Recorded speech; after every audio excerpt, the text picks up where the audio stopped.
fire table too.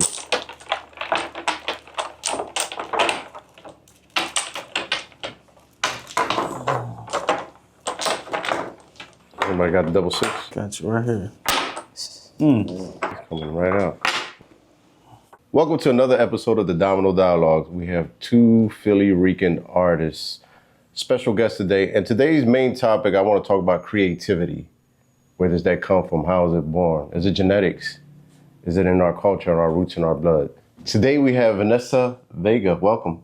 Thank you for having me. And filmmaker Rivera. Pleasure to be here. Thank you both for being here today. I want to start off, we're going to jump right into it. How did you know you were attracted to creativity, and how did you know you were creative? Well, it's kind of funny how the arts work, because art has always been a part of my journey throughout my life since I was a kid, but I never knew I would be like in love with it. And until I was older and I started tapping in more into painting, but I've always been creative as a child. I get it from my family, my parents. So when did you know, when you brought that artwork home from school, that your parents really meant like you have talent? Because sometimes, I'm a father, my kids brought back some scribble scrabble and I'm like, this is beautiful. This is the best artwork I've ever seen in my life.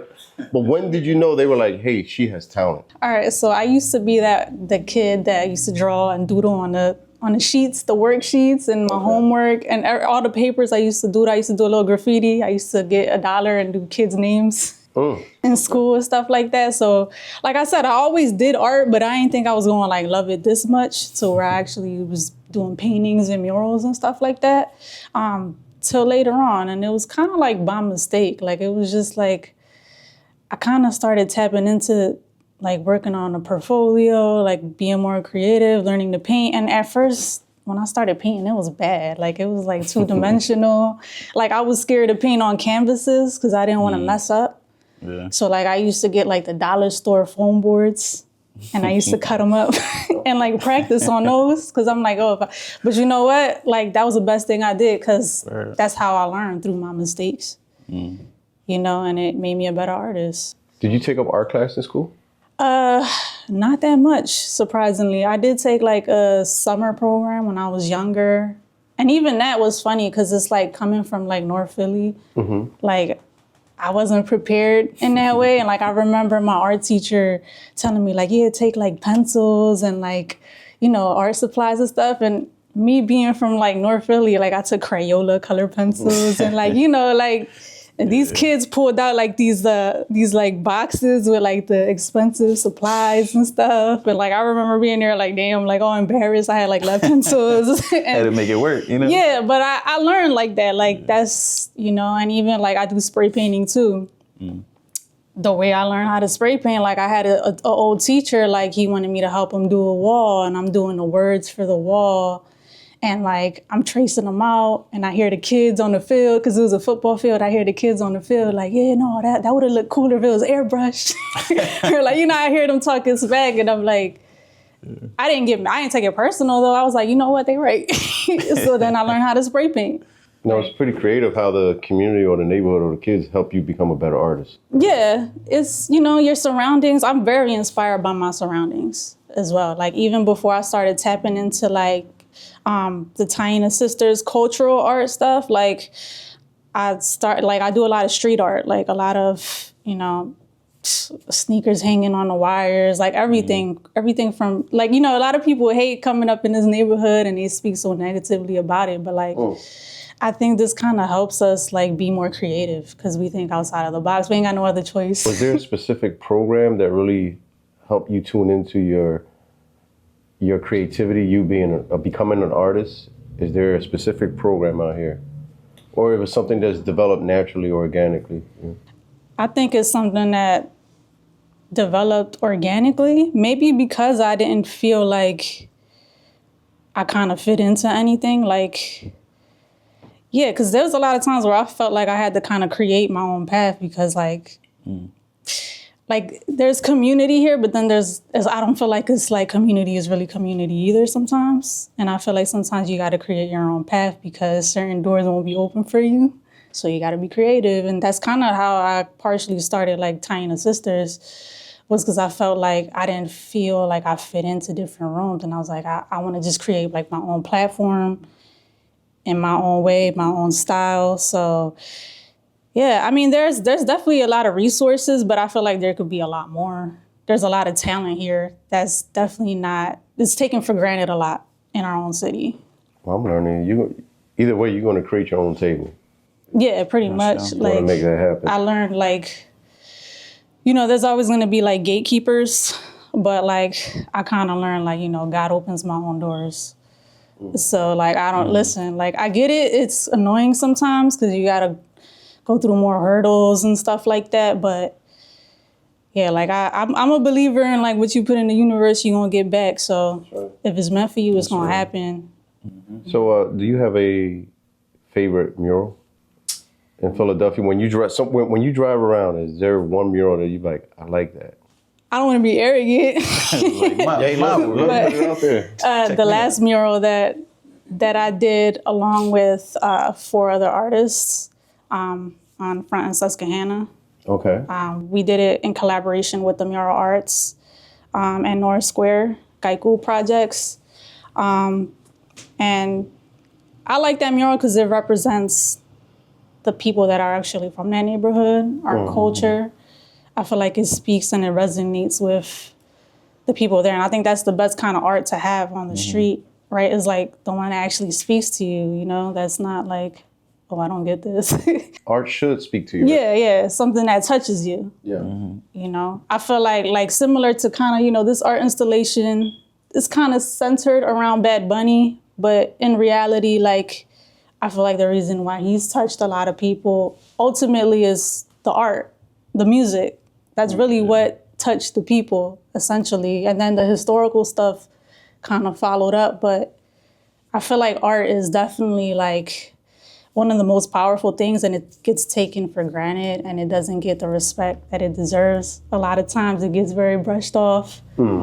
But it's like, if you really think about it, the people who touch the world the most, everything in this room from what we wear is all art. Speaking of art, we met outside while you were taking a picture of a mural. Yes, sir. Nice. So what sparked your attention with that to make you take that picture? Just the language of it, what it was saying.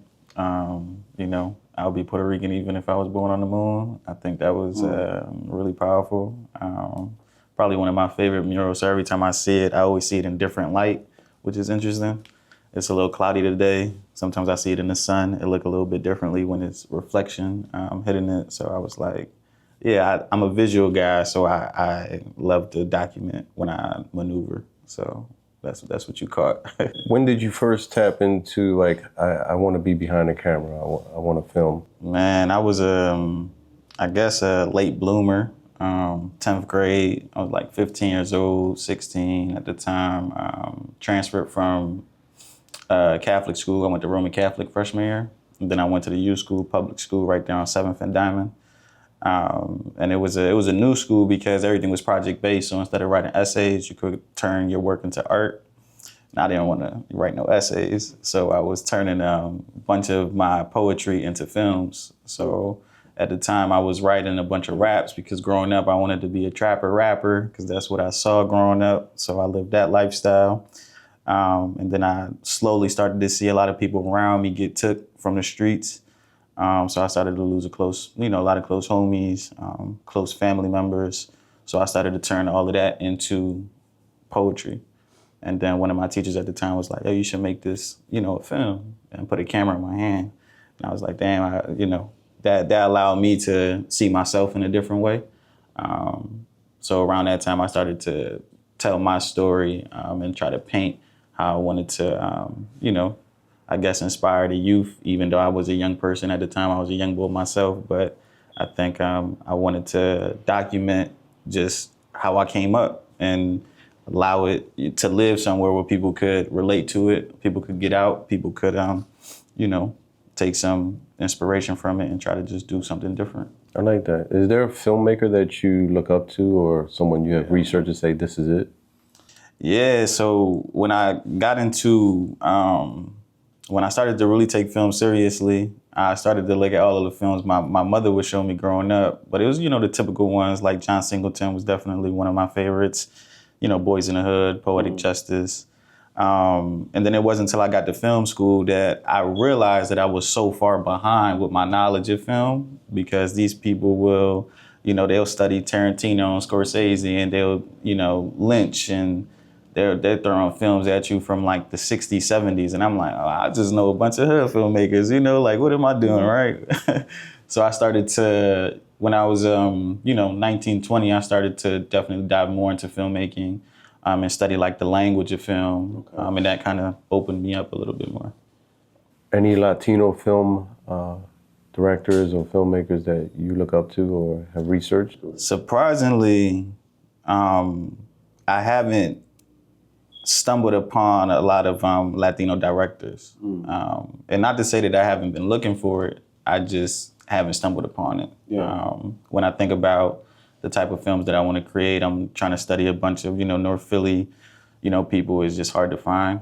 But I did see a lot of independent filmmaking from Puerto Rico for sure. I just don't know the names off the top of my head. But it's that was nothing that was in the syllabus in film school. Yeah. So. No, it's pretty interesting to me as we're having this conversation is about, you hear about famous artists, like you hear Michelangelo, or when it comes to filmmaker, you name Tarantino, but it's rare that you hear any Puerto Rican directors or not saying there's not many, I'm sure there are, but why they're not highlighted in a way that, young folks could see and say, hey, they did it, right? Yeah.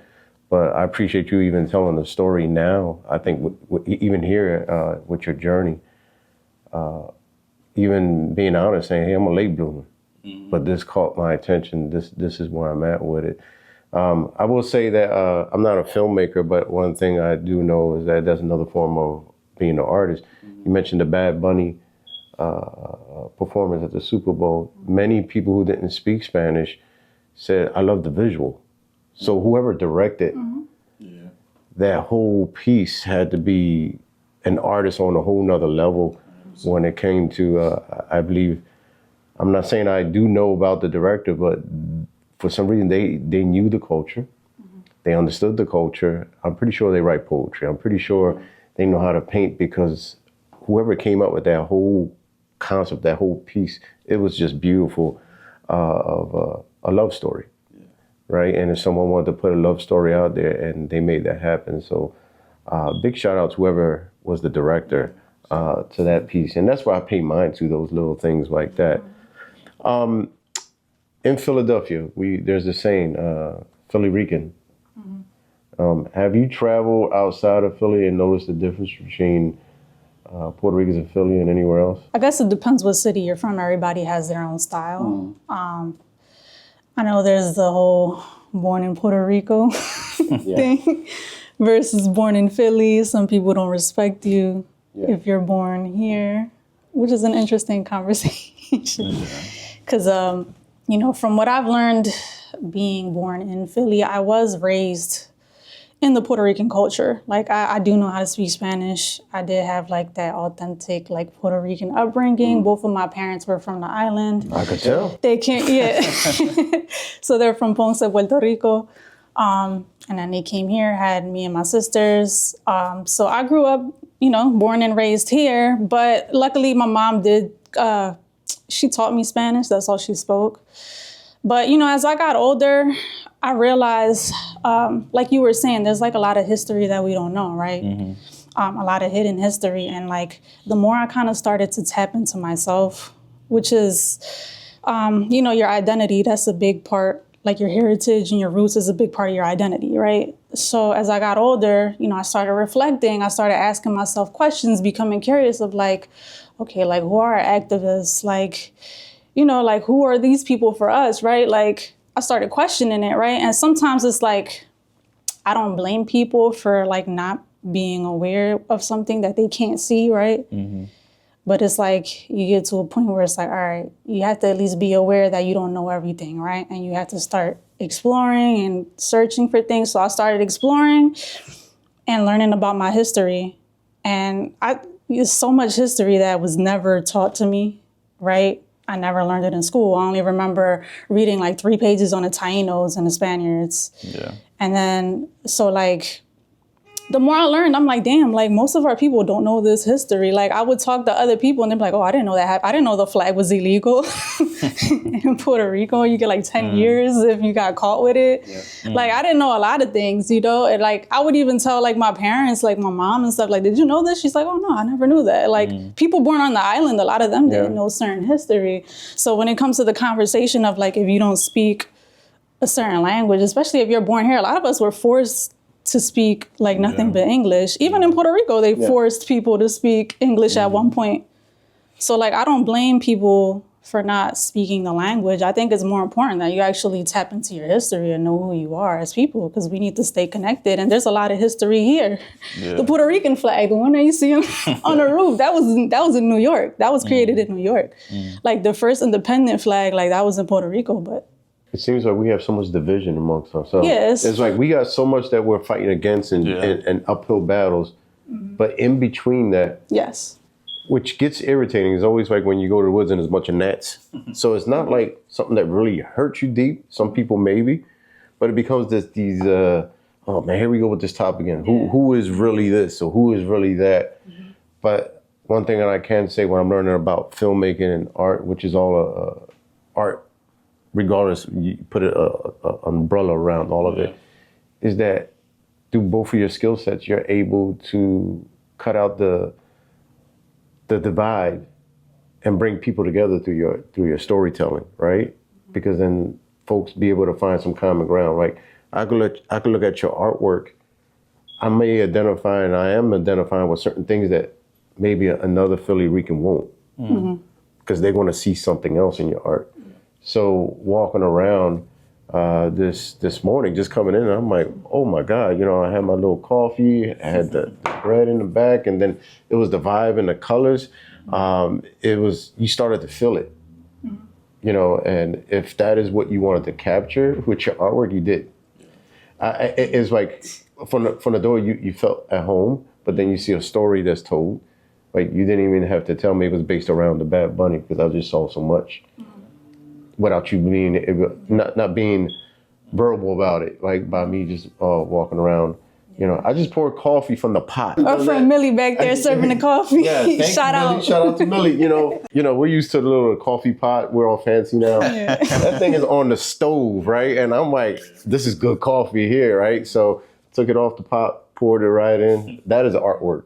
I do want to emphasize too, like, even though I started it because of the Super Bowl and Bad Bunny, it wasn't just about that either. You know what I mean? And I do want to clarify that, because I know a lot of times people often depict them as like our savior, like our Puerto Rican hero. And it's like, he's a human being like us. Yeah. You know, he's also learning, you know, except he's learning in front of millions of people. Right. You know what I mean? Yeah, he's evolving. And like I've been doing this for years too, teaching about our culture through art. So like, I wanted to use that day on purpose to give people context. Yeah. You know what I mean? A better insight, especially for those that aren't familiar with our culture. Have you ever heard of a movie called Poppy?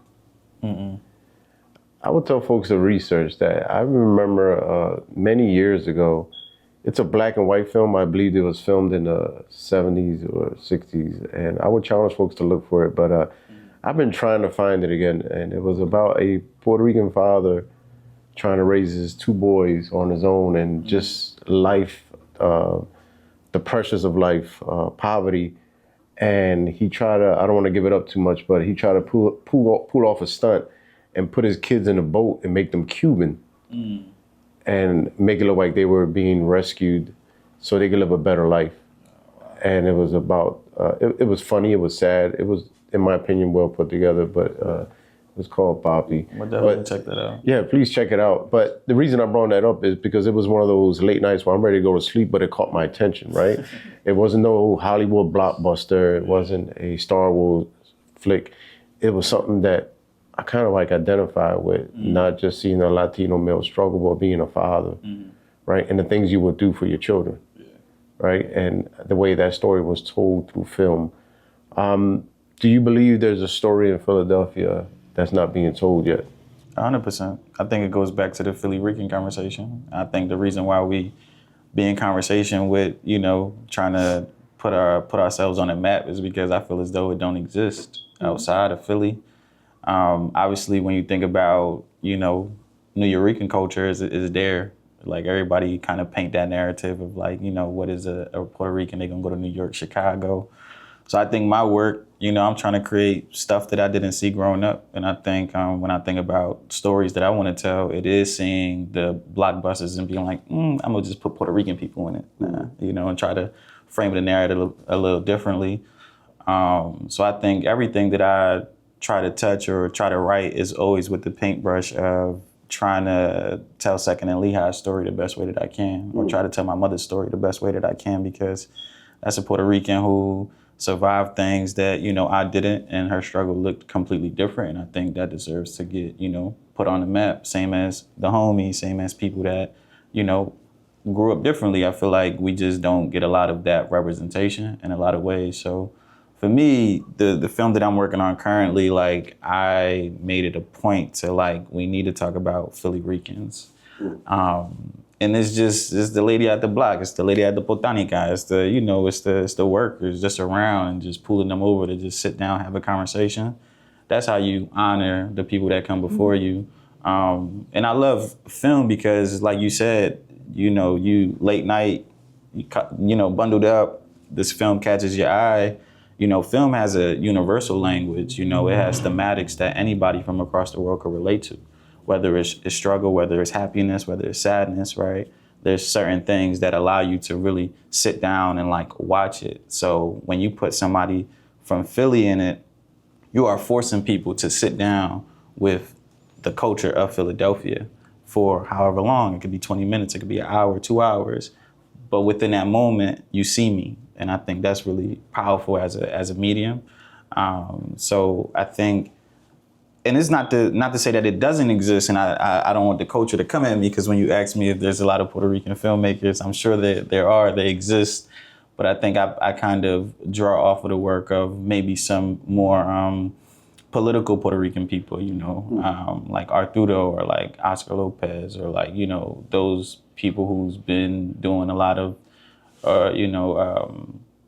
even the guy in the mural, I know he was a poet. So like drawing off of other mediums, I think allows me to kind of go back into my world to see if I could paint that story and present it. Why is that story important?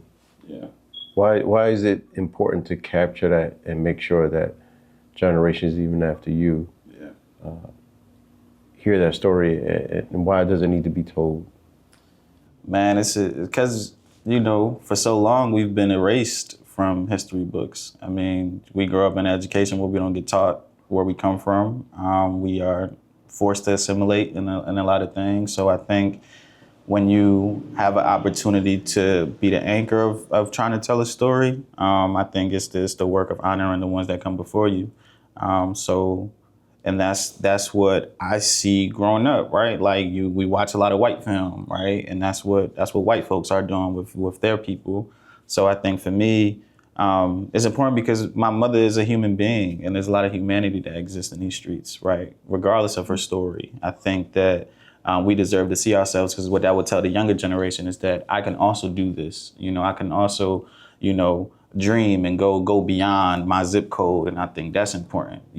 I didn't have that growing up. I had a lot of first moments.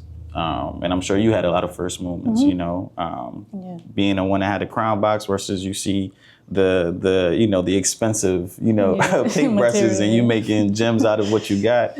Yeah, I didn't have a camera until I was 25. I just brought my first camera right now at 25. So growing up, I was always borrowing or like trying to do certain things because of my limitations. So now I just feel like everything that I could potentially put together has to be in alignment with where I'm from, because our stories deserve to be told. We exist, and I think that right there in a nutshell will allow my nieces to grow up and be like, I could be whatever I want, right? And I think when you grow up in the hood, when you grow up poor, this idea of becoming an artist for me was just like, I'm not trying to do that. You know, I want to be a lawyer or a doctor. You know, I'm trying to make some money. I'm trying to make some bread so I could build generational wealth or have certain language so I could articulate certain things and be in certain rooms. And, you know, being an artist is like being a radical, in my opinion, because there's not a guaranteed bag for you. Like, you have to work. And then the stories that you want to tell on top of that, you know, when there's not a lineage of storytellers that's been trying to do it, or they've been trying to do it, but they've got outcasted because of the things that they was trying to, you know, tell. Mm-hmm. So when I think about the Young Lords and like their mission, like I know there's documentaries about it. I know they're working on a revolutionary film right now with Bad Bunny. Fire. I know they're talking about the, you know, the war that was happening, you know, and now we're getting some spotlight. But I think like for me right now, I think it's important that these stories, of course, get told because, you know, that's how we see ourselves. So it's difficult for an artist to be censored? Yeah. 100%. 100%. When you really think about it, like every time I meet artists, they have this rebellion in them. Like, I cannot say this verbally, but I'm gonna put it through my artwork. Yeah. Either way, I'm gonna let it out, but you can't stop me from saying how I feel, what I feel, and the story I want to tell. Yeah. And it's pretty deep because in the work you both do, it's almost immortal. Mm. It lives forever, right? In the day and age we're at today. So it's not just like stories that are told, whispered down ear to ear. Now you're able to put your artwork and your film work, and it's forever now. Yeah. And you never know that one young person that picks up and says, oh, wow, that's home at 3 a.m. Exactly. And just noticed your film. Or a young person who, and I'm even going to go there, probably just feeling alone, not knowing who they are, depressed, suicidal, you name it, and look up and see this artwork. Mm-hmm. And you kind of spoke life into someone without even knowing you did or saved someone's life. Now I'm going to get a little silly with some of these questions here, all right? Poppy store or bodega? Poppy store. 100%. Poppy store. Poppy store. 100%. Why is that? It's Philly. Yeah. That's Philly. It's just the way we speak. That's how you just came up. Poppy store. Yeah. New York, definitely bodega, but, you know, Philly, I think it's iconic. We coined the term. Where did you think that originated? I know it's a bunch of Dominicans and Puerto Ricans working in the Poppy store, so call it the Poppy, you know, Poppy. Yeah, I think in the African American community, you know, because a lot of folks don't really realize when they talk about Kensington or certain parts of Kensington, they always feel as though, yeah, it's predominantly Latino, but there is a mixture there, a heavy mixture of African American and white, that it all becomes one culture, actually. Right? I used to, many years ago, do a lot of mentoring in a group, and a young man that I was mentoring, African American, his family was from West Philly, but he was born and raised down here, and he was black. For the first time, he went to Southwest Philly to visit his family, and he was like, Mr. Desmond, I felt out of place. I said, why? He said, there was no Spanish music playing. There was nobody selling pinchos. You know, it was hard for him to find a Poppy store. And I thought about that. It was like the culture is just so different down here, the influence and the mixture with everyone. So I believe when, you know, when folks like, hey, I'm going to Poppy store, hey, Pop, hey, I'm going there. So now that's pretty unique. Did you grow up saying bendición? Yeah, especially the older people. Like my grandma and all the older generation. Yeah, I still use it. Like for the older. Yeah. When was the last time we heard young people say that? Like, I'm not gonna lie, I'm not saying I'm not saying that people don't use it, but now that we just brought this up right now, I don't remember the last time I saw a young person walk up to their grandmama or aunt and say bendición. Yeah. Have you seen that? Is that rare? Are we losing that?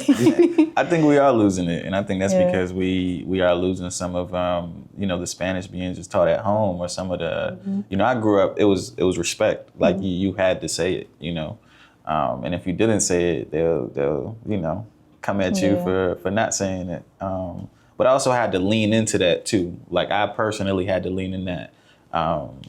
And then now being where I'm at now, like if I call, obviously like my tia, I would definitely have to be like, hola, bendición, how you doing? Just a sign of respect. But I don't see my nieces saying it, no. Man, my kids are like, any Spanish word, they're like, what? That's the generation they come from. What is the age where the bendición is appropriate? Because it's not appropriate, right, for... Right. So that's what I get. Like if I was to, say it to like my aunt who is younger, she'd be looking at me like, bro, what are you talking about? I'm not there yet. If either of you in your art could capture your favorite Spanish dish, what would it be? I love chuletas. I know, right? I love that. I love a good sobao. I love a good like shrimp, rice, combination. Would you be able to do a 5-minute documentary on it? 100%. Hell yeah. Hell yeah. Let me just get my grandma from Puerto Rico to do it. Yeah, I think that's definitely with the tones on the side. Mm-hmm. And how's your chuleta gonna work? I haven't painted chuletas yet. I've painted pastelillos. There's an apron I painted in the kitchen. Okay. Now you both, I'm not assuming, but to me, I'm the oldest one at this table, but you're very young. Did you come up and grow up in the limba era? The limbe? Not out the store, not at the poppy store. Out the crib, out somebody's window with the sign. Okay. Yeah, for sure. I grew up around that. You got a chance to experience that? Did you have your favorite limbe spot or? I did. I don't know. I did. It was funny because right there, I grew up right down 2nd and Lehigh. So my aunt crib is right here. But my neighbor, she was the one that was always cooking the, doing the limbes, and then my aunt would make them. So I would be going back and forth. So you got them for free? It was right there for free. Yep. Oh, that's love. That was love. They was coming out with different flavors. So it's funny. Me and my homeboy were just talking about this because we knew the same lady. It was this older lady that used to live on Masher. Like near Burke's over there. Her name used to be Juanita. And she was like a costurera, like a seamstress. Yeah. And she also sold limbes. I love that. So we used to go, my mom used to go over there to get like her stuff tailored, and we used to buy limbes. She used to have a whole fridge, a separate fridge just for limbes. That is a real Puerto Rican story, I'm telling you. That is real. Yeah. Like really seamstress. Just remembering her name. A seamstress, Juanita, like the one-stop shop, Juanita. We're going to make your dress, keep your kids busy by giving them some limbe. Yeah. What about pasteles or pastelillos? Teles, my neighbor, Miriam. They're 2 older people from Añasco, live across the street from me. I call her like my second mom. Her pasteles are every Christmas, around the holidays. Yeah. You know what? I'm going to try something off the cuff. If you don't mind, can you bring me the pastries over here? I want to do something a little different. We're talking about artwork. We're talking about film and the bread too. Because I mentioned coffee. Thank you. I mentioned coffee right when I came in here, and I don't know if we could capture some of this. But what's the first thing that comes to your mind when you see this art? Does it remind you of home? 100%. This and coffee. This and coffee. We're at the Domino table. We're in this. I literally feel like we're in the island somewhere right now. Campo. When people talk about Puerto Rican bread, what does Puerto Rican bread has to consist of first? What does it have to be first? Warm. Yeah.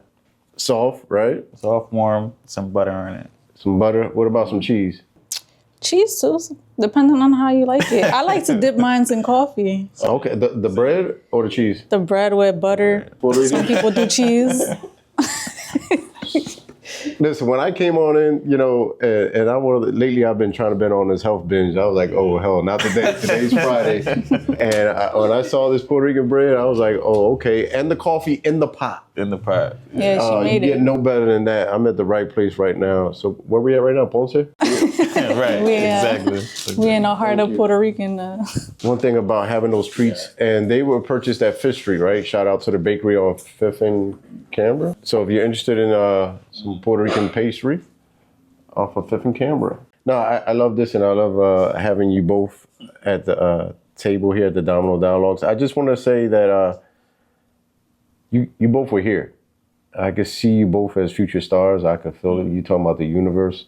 And just remember that you were here during the Domino Dialogues, during our interview, because, you know, being a filmmaker, you know, speaking that into existence, you know, when did you first speak that into existence? I am not saying you want to be, but saying I am a filmmaker. I think I had a conversation top of this year, actually, where I was talking to a colleague of mine. I work part-time for WHYY, teaching media and journalism. And I was talking to a homie of mine. His name is Dre. He worked for the animation department. He was like, bro, like, what you want to do? You know, what's the dream? What's the goal? I was like, man, I just want to be creating film and getting paid to do it, but also just telling stories that matter. He just looked at me. He was like, right, you doing that right now? And it was just a moment for me. It was like, damn, I'm actually living, you know, I'm living my dream right now. You know, this could definitely be things that's better, but I say it wasn't until now, I think, that I'm like, yeah, like I'm a filmmaker. You know, I'm a storyteller. I think that it's a lot of power that comes with that identity. It's a lot of pressure that comes with it. You know, filmmaking is way different than, I say, like photography, in a sense of I could go out, take a bunch of photos and release it. Filmmaking, you know, you have to have a particular like time commitment, craft, story, you know, writing scripts, storyboarding, mood boards, you know, there's just a lot of processes that go into it. It's not as easy. So to be able to be where I'm at right now at 25, have a few films under my belt, you know, did the film school route, and I'm coming back to my hood where I'm from and trying to make some things happen, you know. I think that's definitely opportunity to welcome. Like I've been living my greatest dream right now, you know, and I'm gonna just keep it going. Film school, you know, what led you into that, you know, in that direction? How did you get there? Yeah. And does that exist in Philadelphia? Growing up, college was never in the picture. I think, you know, mother didn't go to college. My father was never a part of my life. You know, I'm the youngest of three. You know, I got an older brother, older sister. So it was just never an example out there for me to be like, this is something for me to do. I think, again, falling in love with the camera, allowing me to document the little things that I was able to do at 16. When I transferred to the youth school, like I said earlier, I was writing a bunch of raps turned into poetry because, you know, my rap career was shortly lived, you know. One of my mentors at the time looked at a piece that I wrote called I Am Philly, and he was like, yo, you just, like, this need to be documented. Like, you should tell your story. And in the film, in the backdrop of what I was writing, I was kind of talking about, you know, growing up in a house that was falling apart. So my mother she's a functioning addict right now. You know, my mother's choice of drug is PCP. Before she got heavily addicted to drugs, she used to work at a pharmacy right there on Front in Cumberland. And life was good, you know, it was just surviving, just trying to make things happen. Then around 07, I was 7 at the time, my uncle had, he committed suicide. And life just changed drastically for everybody in my family. My mom got heavily addicted to drugs. She was also, at the time, she was a pharmaceutical, but she was also selling drugs too. She was the heifer of the block. So I just remember a lot of people being in my crib, a lot of old heads. So it was just rough. So in the poem that I wrote was kind of really talking about that, like how to, you know, survive with one working room. You know, it was a 3-bedroom house, but every time my mom would get high, she would hallucinate and she would break everything in the crib. So I just remember times where you just hear the sounds of her beating up the kitchen, beating up the back room, beating up the bathroom. And then it became a point when I was like, you know, 9, 10, 11, 12, where, you know, my sister left, my brother left. It was just me and my mom. So throughout that whole journey, I was kind of painting a picture of what it was like being with my mother at the time, and you know, just trying to make things happen. So it was only one room that worked in the crib. We didn't have a working kitchen. We had to tiptoe because there was holes. The roof was falling in. So it was like growing up in a bando, essentially. So in the film, we talked about it. So when my mentor saw it, I don't think they understood where I was coming from because I showed up as a bright student. Like I was a straight A student. So they never had an idea what I was going through. And they was like, yo, we need to tell your story. So they was able to, you know, allow other people to come in to bring some cameras, equipment. And then from there, we went back to my crib right there on Water in Cumberland, and we shot it. We tried to walk inside of it, and you get to see, you know, the house itself, how it changed. You see the room, you see everything that we had in there. And then you get these voiceovers and interviews with my sister, with my brother, with my uncles, kind of just telling the story of how it was growing up. And then from that, I created, it was almost like a 15 to 20 minute film, I Am Philly. And around the time, my mentor was also a teacher. He went to Emerson College, which was another film school. And he was like, you know, NYU is one of the top film schools in the world. And they got this summer program that I think you should apply for. And at the time, I was just willing to do anything to get me out of my situation. So while I was editing the film and finishing the film, I applied to the NYU summer program. And then I would go back and tell my peoples, and my peoples didn't know what NYU was. It was just like, go ahead, go for it. And then I would tell certain people that had some education or had an opportunity to study outside of Philly, and they understood what the institution of NYU was. And this would be family, this would be friends, this would be loved ones, and they would look at me and be like, nah, bro, I don't think you should do that. Like, I think you should, you know, do something different, do some safe stuff. And it was hard because I'm like, dang, like this is family members telling me this. But I didn't let that shy away from me applying. So I applied to the summer program. I worked, you know, my ass off for the application. And then while I'm working on the application, I'm submitting I Am Philly to film festivals. So we submitted to like Black Star, we submitted to the Latino Film Festival, we submitted to a bunch of local independent films. It didn't get into any one except for Black Star at the time. And then around like April, May, I received the acceptance letter for the program. So I ended up getting in, and then they ended up getting me a scholarship. The summer program was probably like $13,000 to attend for an intensive. And then, you know, that was a happy moment. That was something that I was proud of. That was something that I would go tell my mom. My mom didn't understand, you know, the significance of it, but anytime you tell, you know, my mother around college, she just happy, you know. Mm-hmm. Oh my God, you changing the landscape of our family, you know, go ahead, go for it. She was always supportive. So I was real proud of myself at the time, 17, turning 18. And then I did the summer program, and at the summer program, I was exposed to a bunch of different things. Again, North Philly kid, tatted up.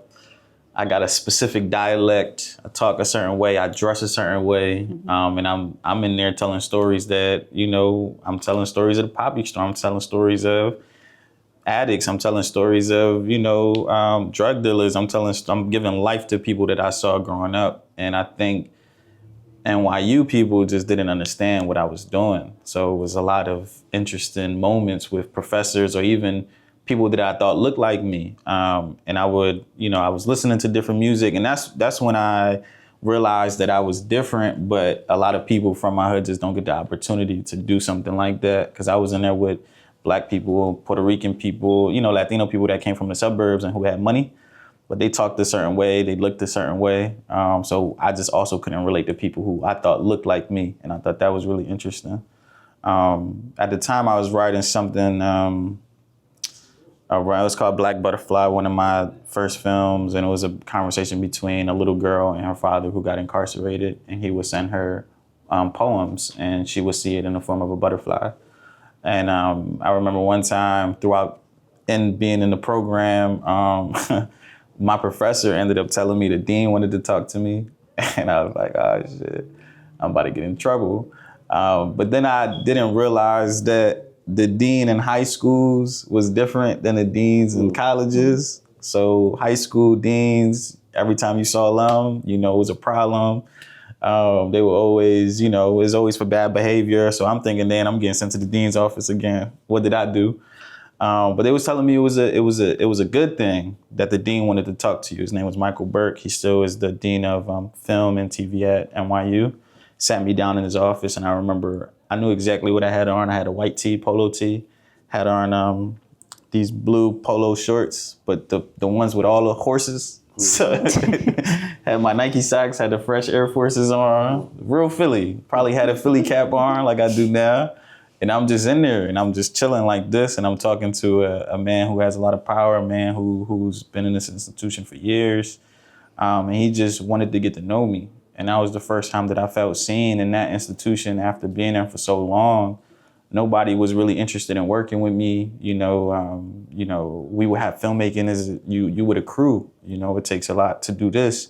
So imagine being the one where they like, go find your crew, and everybody is not even looking at you because they don't want to work with you or they just afraid to talk to you. Wow. So this was the first time sitting like this. He's like, I just want to get to know you, man. Like, how did you come up? I heard a little bit. I want to, you know, support you in your journey here. I want to make sure that you're comfortable. To the point where he gave me his phone number, like, and he became a support system for me. And then he was like, are you interested in applying here for college? And I was like, hell yeah, like, of course. But the only thing that would set me back would be my SAT scores because I wasn't, you know, a good tester. And he was like, you know, it's funny that you say that. This is the first year that Tisch is becoming, you know, test optional. So apply and we'll see what's up. So the program ended August 5th. We got into Black Star Film Festival August 7th. So literally as the program wrapped, I ended up winning Best Film with Black Butterfly at the program. Came back to Philly. We took home the Shine Award, which is like the best audience award for I Am Philly in Philly. And then that was going into my senior year. And then I didn't apply to no other colleges. I knew what I wanted at the time. I knew exactly that NYU being the best film school, you know, I'm like, that's what I want. You know, I want to go there. I fell in love with the campus. You know, there was obviously a lot of other things that came to be at the time that was real hard, you know, especially like my identity, you know, me being who I am in a predominantly white institution was rough. But I already survived the biggest thing and I was coming up in North. So I already knew, like, you give me an opportunity, I'm gonna run with it. Can I hold you up right there? I want to call it a copy cool moment. Because it's about resilience and being stubborn, all right? Not using the neighborhood as an excuse, but also taking the things from the neighborhood to help build you and mold you. Just a beautiful story all the way around. That story needs to be told for generations, right? Being vulnerable, being honest about addiction, and still you can hear it through like the love for your mother, and no matter what she was going through, the love that she still has for you, right? Because there is plenty of sparks of humanity there, right? And you shining, right? And man, just thank you for sharing that.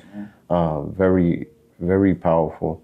What made you come up with a cultural space instead of doing a piece? What made you come up with this? So as I was diving into myself, how I was saying how earlier, you know, you get to those moments where you self-reflect and you start to kind of dive into yourself and do your own research, explore and find out history, find out, you know, part of your identity and your roots.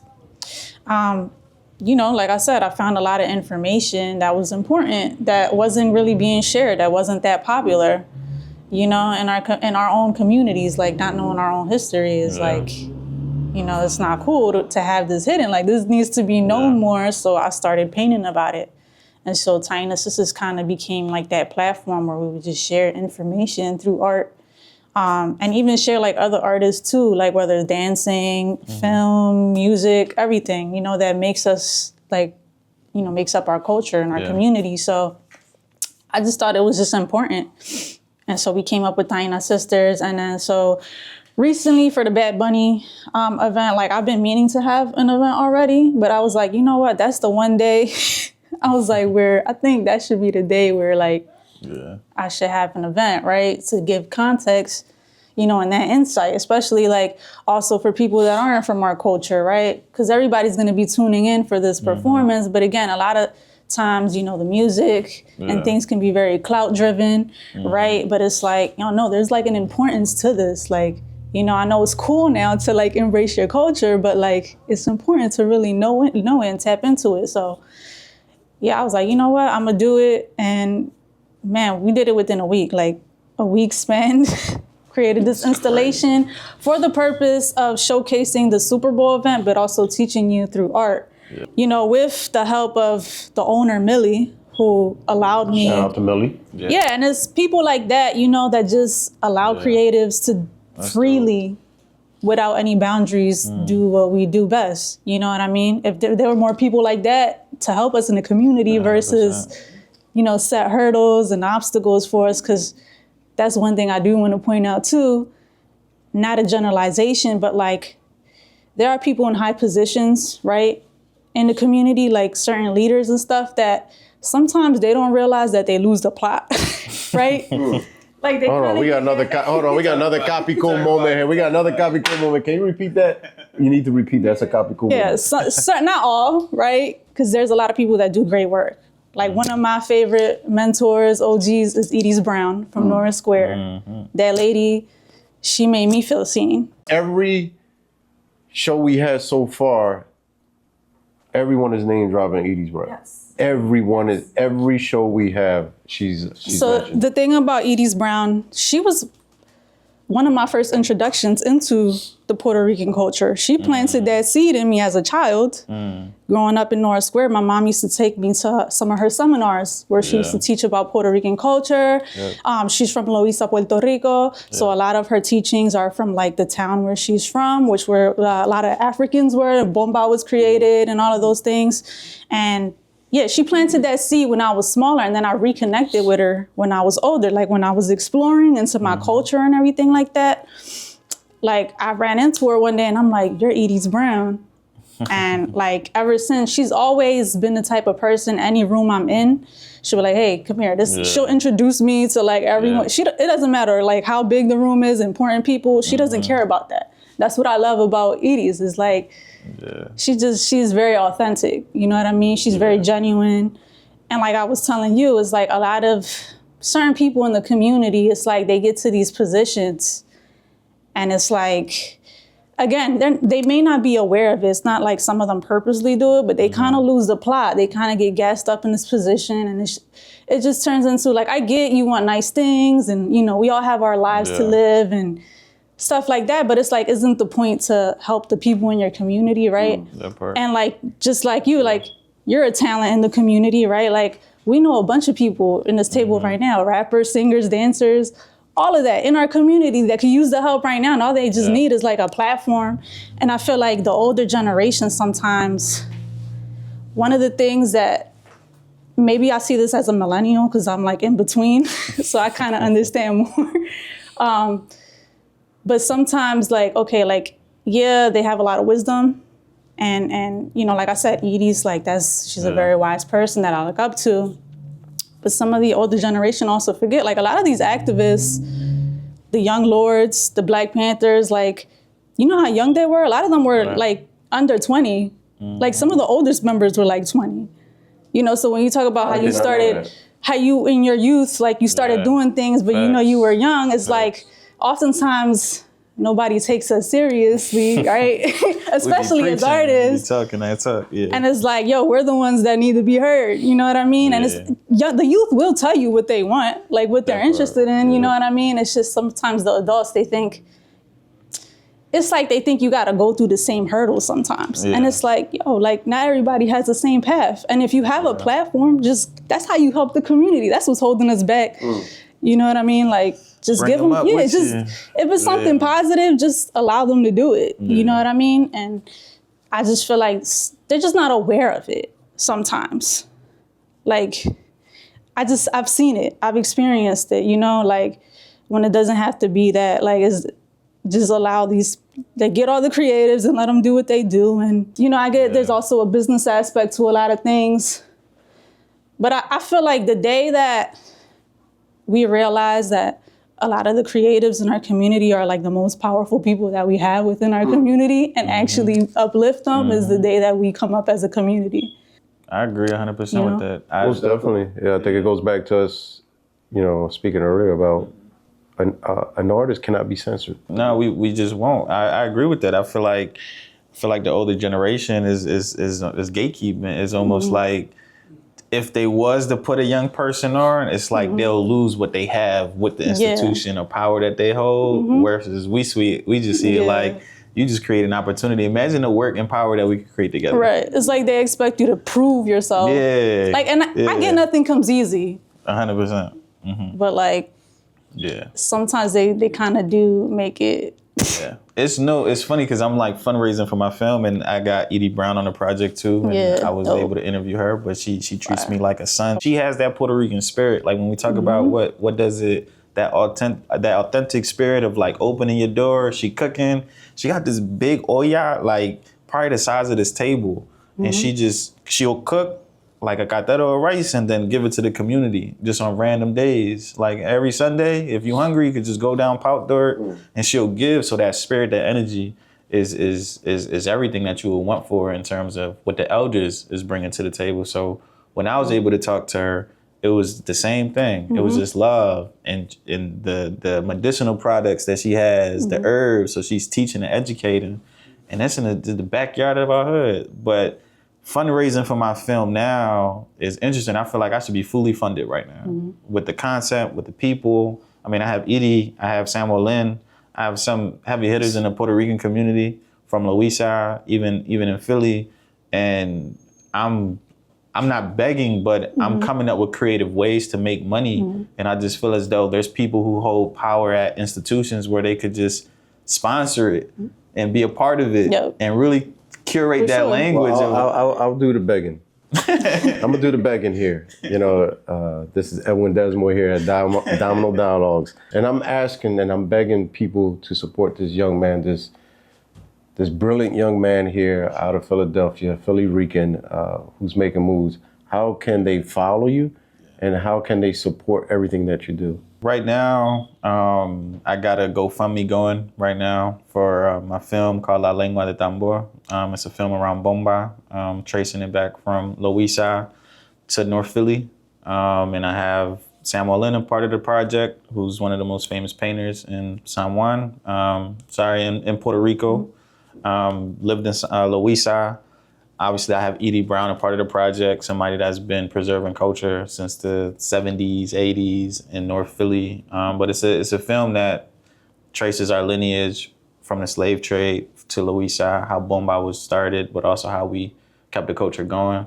So right now, we accepting any form of donation, offerings. So I have a GoFundMe link that's available to see on my Instagram, which is at Rivera. How can we follow you, support you? I have like a barcode up because this is a passion-driven installation. So yeah, if you want to donate to like my Cash App, or if you want to shop, TainaSisters.com. You follow us on Taina Sisters or Vivega215. Yeah, you just connect with me, and that's pretty much it. And I would encourage everybody to like work on funding the arts, right? Like that's 100%. We need. Like I said, like we need it.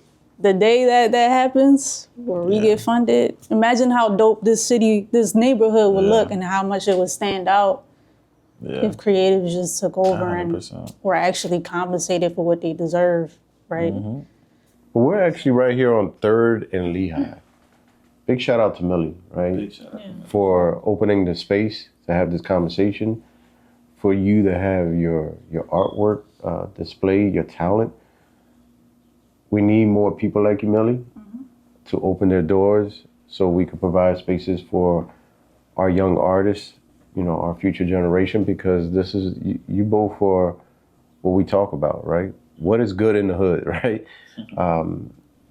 We are so used to always talking about negative things that come out of Kensington or North Philly or in the Latino community, but we never get a chance to really speak about the positive, the creativity that is in our community. So for those who are late bloomers, because you heard the word late bloomer, if you feel as though you got an itch for something, it's never too late, right? Yeah. To pour into something.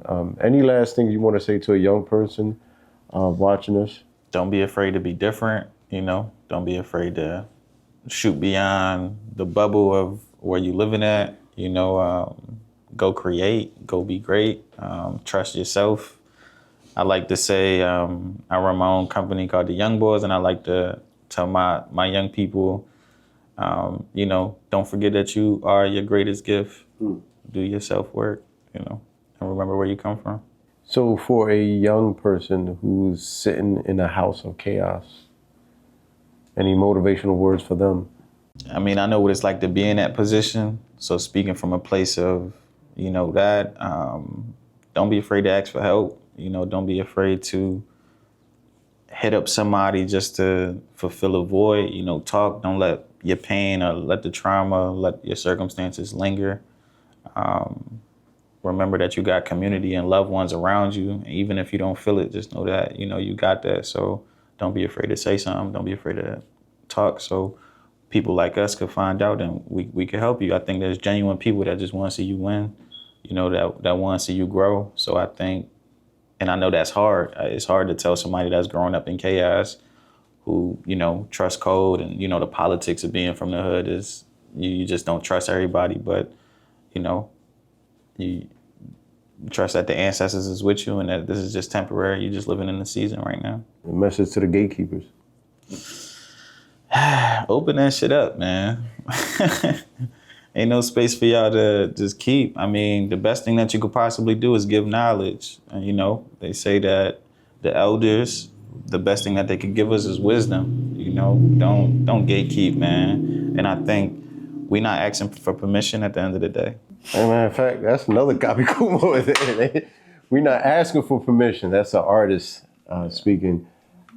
Do you agree with him, or you have a different message when it comes to gatekeepers? 100%. That, and like I said, yeah, we're not asking for permission, meaning, like I said, God gonna open these doors. You feel me? Right. Ain't nothing more powerful than God, no human being on this earth. So, yeah, it's gonna make it a little harder, but it's gonna get done. You know, you just dedicate yourself to your craft.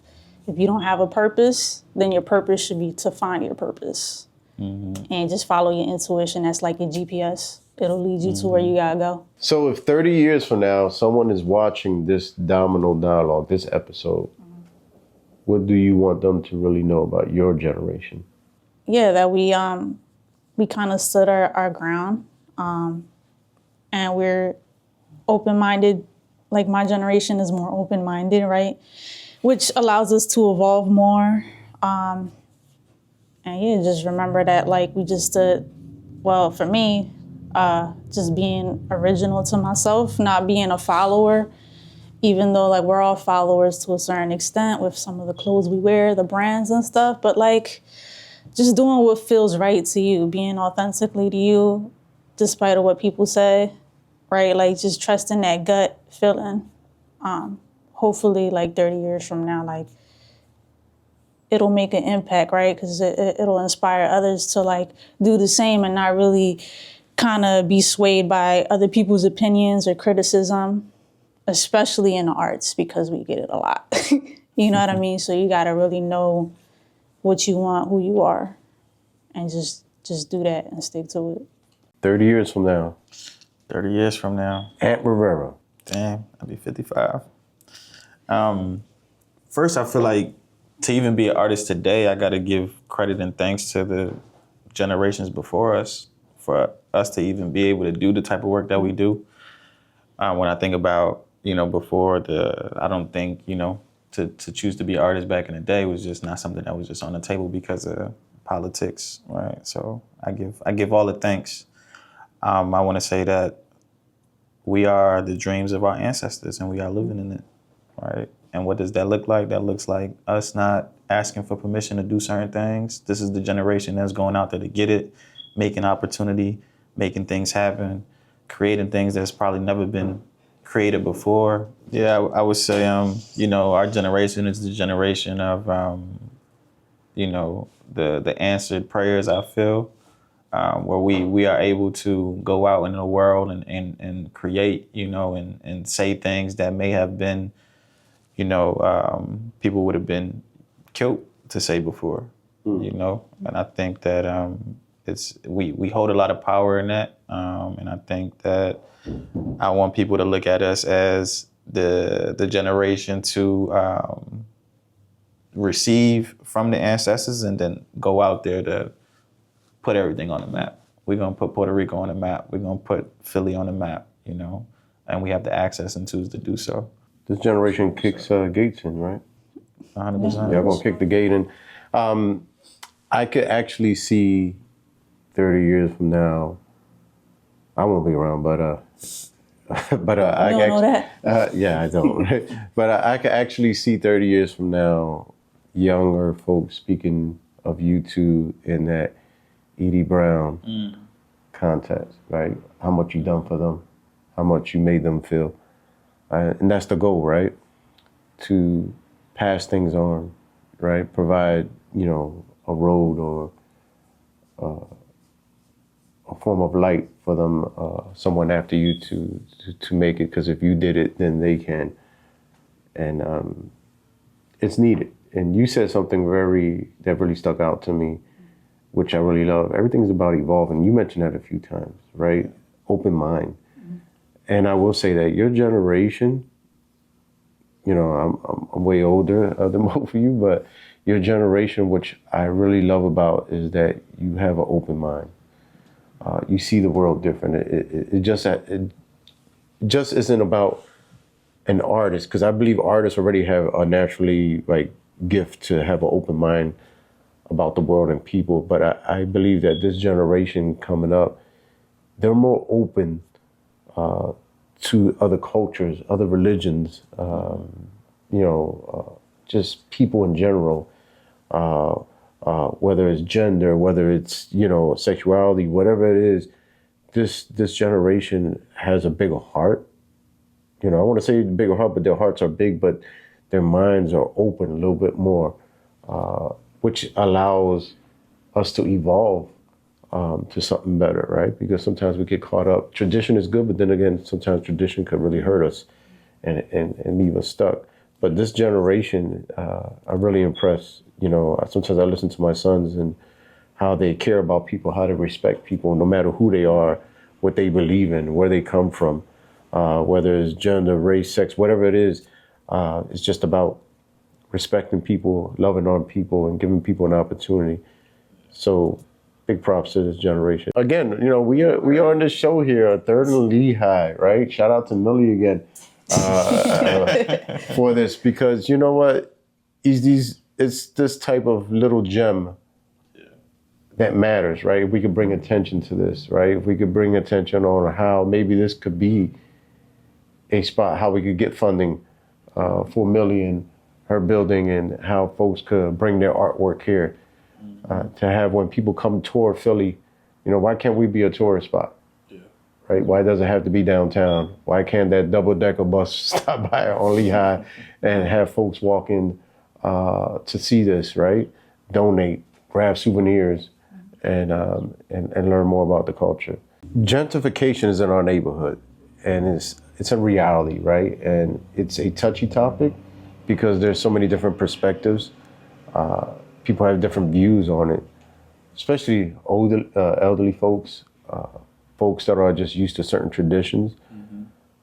But what is gentrification to you? What do you see? Do you see our community losing its cultural roots, or do you just see it embracing other folks coming in? How do you see it? How do you look at it? I kind of see it like how some of the older generation probably sees it, where it's you are losing your culture. We have people coming in that aren't from our community, don't know nothing about the people that make this place up, and oftentimes don't want to include them with the new creations that they're working on. Yeah. And it's adding more to the erasure of our culture.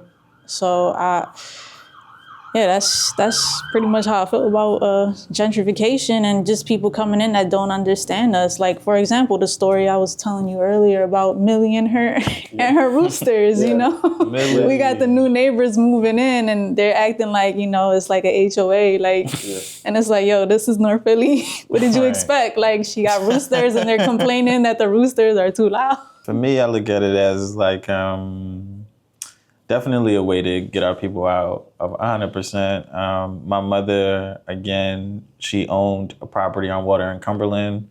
You go to Huntington's train station right now, you're still going to see a little bit glimpse of the past, but you go down a little bit, Kensington, like where Living Color is at. Bunch of new apartments that's probably more than 2K a month.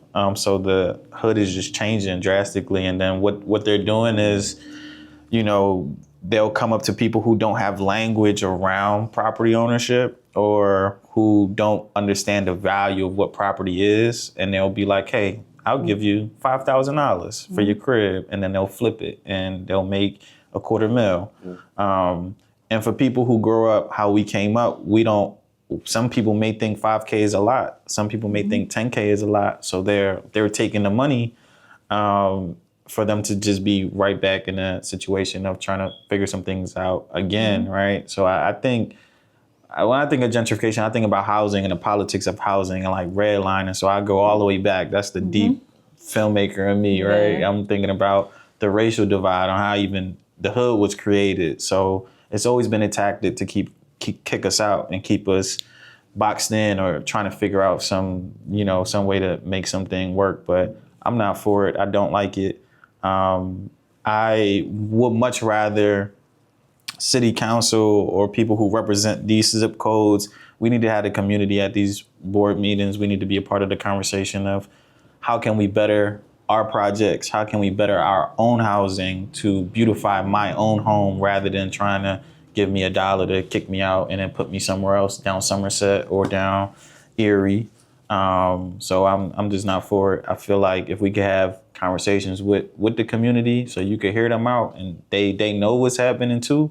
I think the conversation could be more, how can we upgrade what we have right now to preserve what we got rather than trying to make us a little New York or something? Because I see in Kensington now, they like jogging and walking dogs, which is cool, but you kicking the people out. How can we have this discussion and also coexist and respect each other's cultures? But it's a whole different level. I hear what you're talking about when it comes to taxes going up. You know, like I totally disagree with that. Like, you know, folks who have inherited homes and houses for years and you finally lose that house because you can't afford it. So there's so many of those things that come into play. But there will come a time in the neighborhood where there is going to be a mixture. Where it might be, you know, Asians will start coming into the neighborhood, right? We have to embrace that, or we're going to be like, hold on, like, you know, this is how we do things here. I know that probably could be a whole nother show, but it's a melting pot, right? America's a melting pot, right? And we have so many religions and, you know, we have race, ethnicities and different cultures. And it's kind of like, I believe we will even go there if it was Puerto Ricans from New York and there was Puerto Ricans from Philly, and then all of a sudden we were like, hold on, like that's how we're quick to divide each other, because and we know this, right? In the neighborhood, like you grew up down Fifth and Susquehanna, Fifth and Dime and Susquehanna, and Waterloo, right, by Cumberland. Those are two different cultures. And that's one thing, if you want to learn about Philly, you could do 3 blocks and you're in a different area, not just the area, but the vibe is different. Folks do things different. They act different. We have a lot of similarities, but there's like almost every 3 blocks is you're in a whole different county or pueblo, you know, you're somewhere else. So I think the dialogue is needed, right? How do we, you know, coexist, right? How do we respect each other's love story, right? You talk about your love for the camera, right? Your love for the arts. Bad Bunny spoke about his love for Puerto Rico, right? And I believe that when we watch the Super Bowl, folks were able to see that love story, right? And really feel it to the bones, right? Like, oh, I felt that.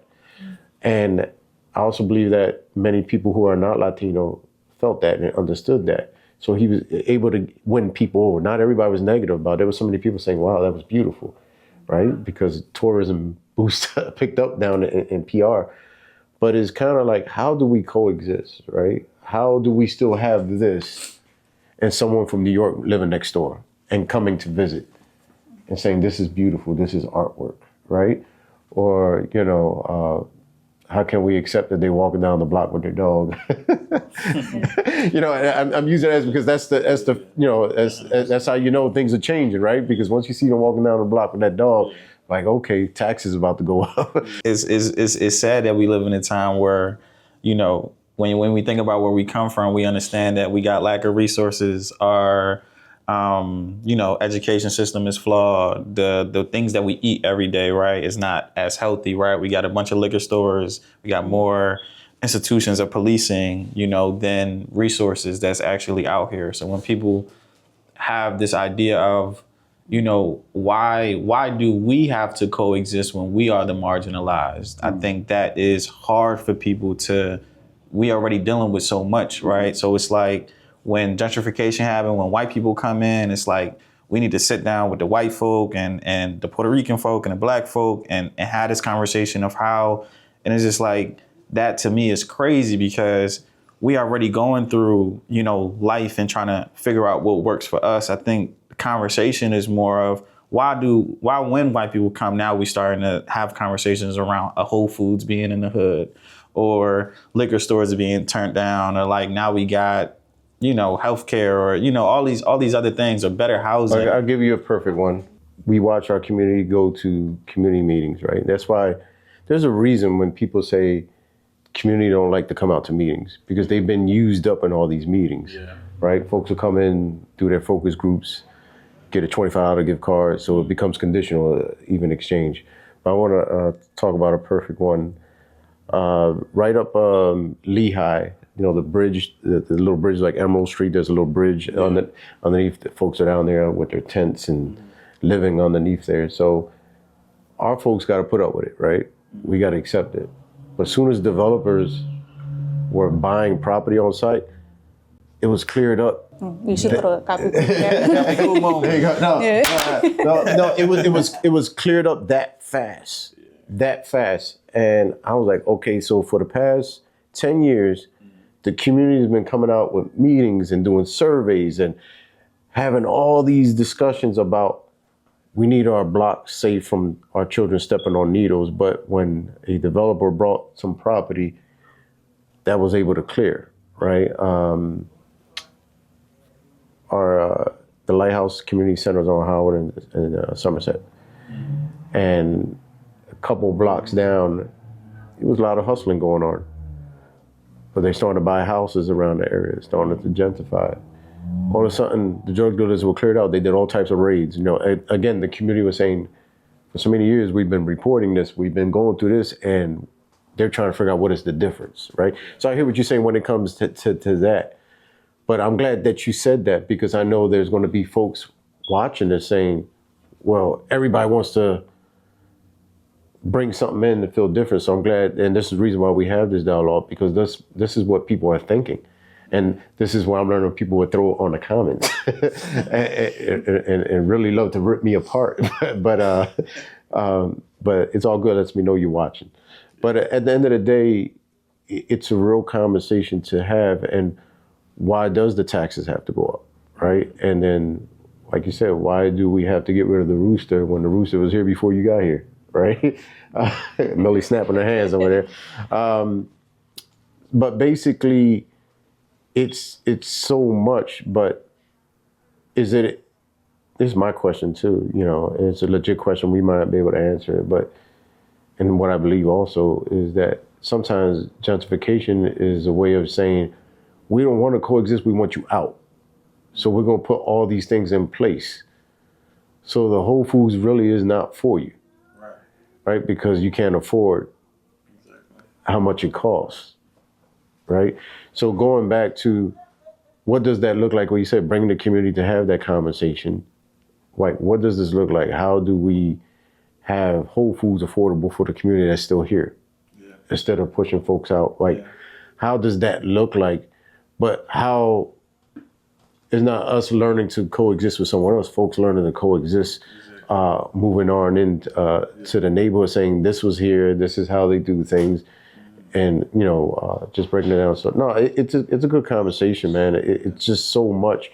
When I first went into Waterloo Playground to really try to bring that back for the community and get folks involved, and I'm gonna be honest, I'm one of those, I could complain about my own peoples. I love my own peoples, and I could talk about my own people. As soon as somebody else talk about them, I'm like, hold on. Right. You know what I'm saying? We have our venting, and when I stepped into Waterloo Playground, on this side across the street from Hunter School, it was all the almost you consider the new houses, right? Right. Yeah. They're no longer the new houses, but on that side was pretty much predominantly all Puerto Rican, right? Across the street from Hunter School.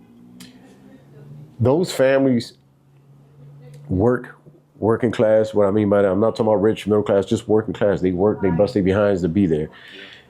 And then on the other side, heading up a little bit towards the projects, right? Then you had all folks there. So when I went into Waterloo Playground and I started to have community meetings, this is where it's a good and a bad, and you get to see all different sides to this.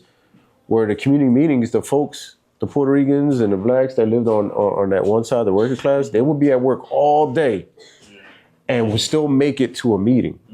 Tired because they want change and they want to see that community tight. But the ones that were sitting around not working, smoking all day, just hanging out, they would not volunteer, they would not come out to a meeting, they would not be involved with anything.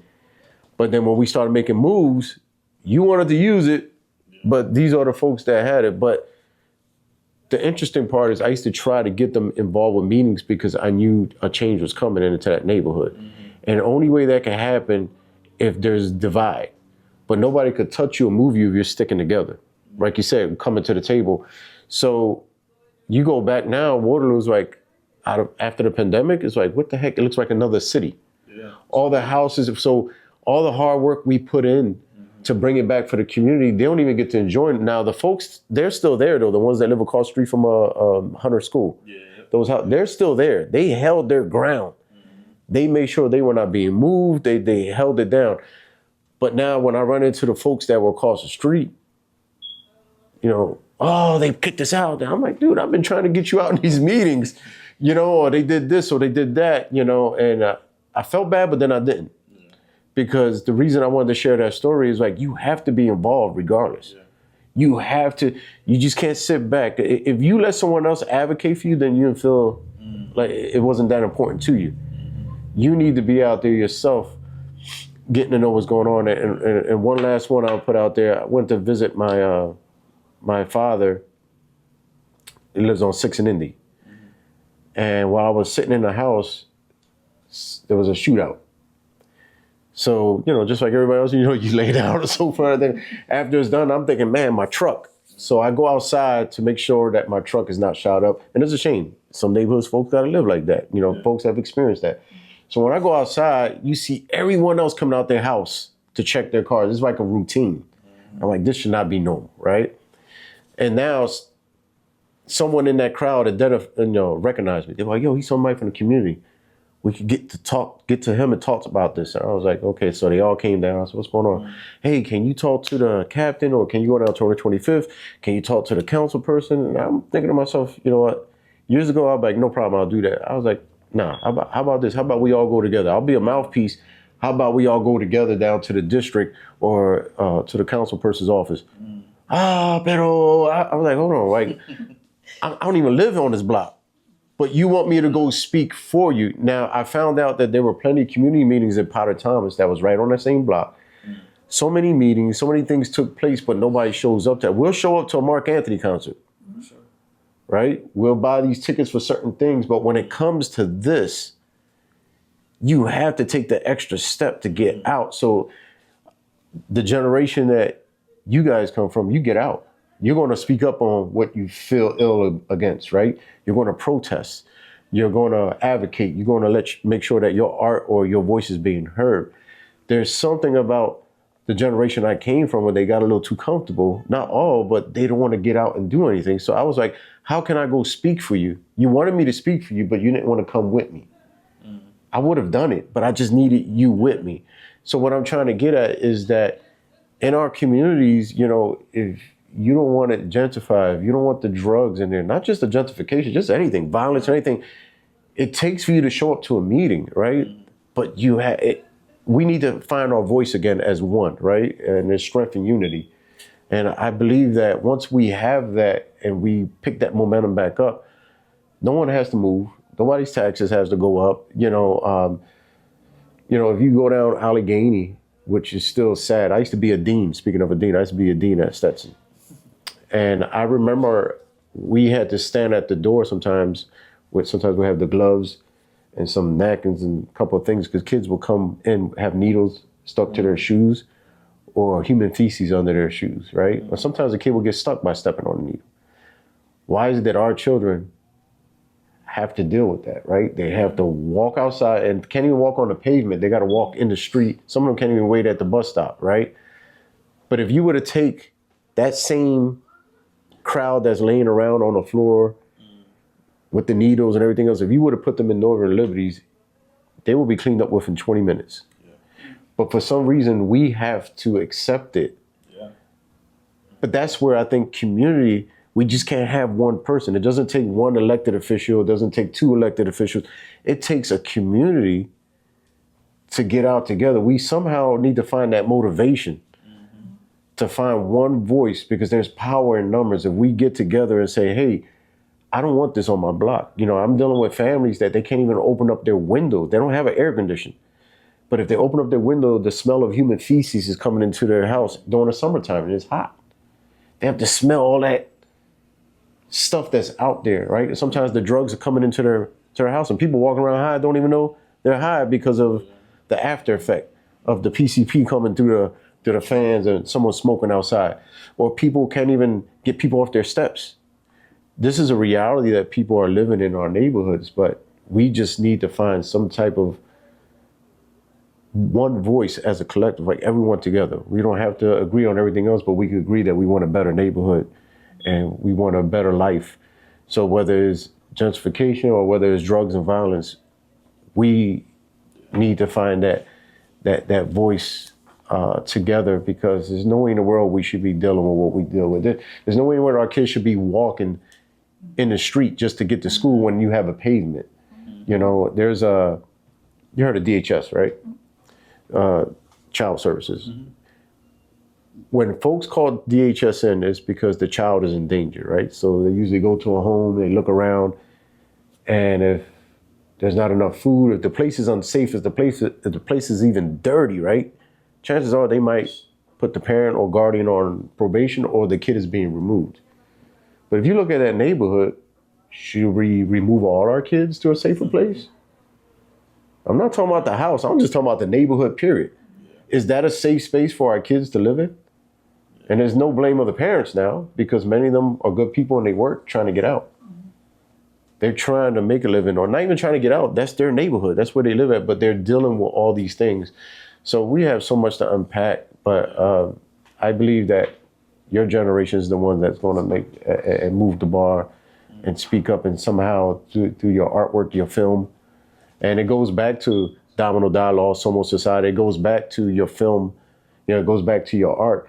Telling these stories will allow people to find their voice and maybe get together as a people so we could start standing up and saying we deserve better. I feel like we need to kind of hold ourselves too more accountable, like not when it comes to the gentrification thing, because that's a whole other topic, but as a community, like I feel like a lot of people don't know the impact that you have, like on an individual level, right? Like we can support the people in our community and we don't do it enough. And again, that's just about awareness. A lot of us, we're used to like a routine, like run to Walmart or a corporation, buy some stuff, and that's okay. Sometimes you running late to work and you gotta pick something up, but like I try to make it a routine to where at least like maybe one day out of the week, I'll go to a Black and brown business and I'll support. And you may not think that is causing an impact. But to that person, it means the world to them. And if more of us could do that, again, that would help our community out too. I think a lot of people just don't realize that. They think that because it's maybe a little bit, just helping somebody out on the street, like, because not everybody is sociable either, right? Like, there's so many ways to help your community that don't involve you having to be in like these huge gatherings or anything like that. But if you could support Black and brown businesses, even if you don't have the finances, retweeting, reposting, like, you can do this for free. You know what I mean? It really takes like not a lot of effort. Thank you for sharing that. And once again, I want to challenge folks to really research both of these young artists and support, sponsor. And because sponsoring both of them sponsors many generations to come, because they're going to inspire, motivate, and mentor other ones behind them. So if you want to change the generation around, you start here.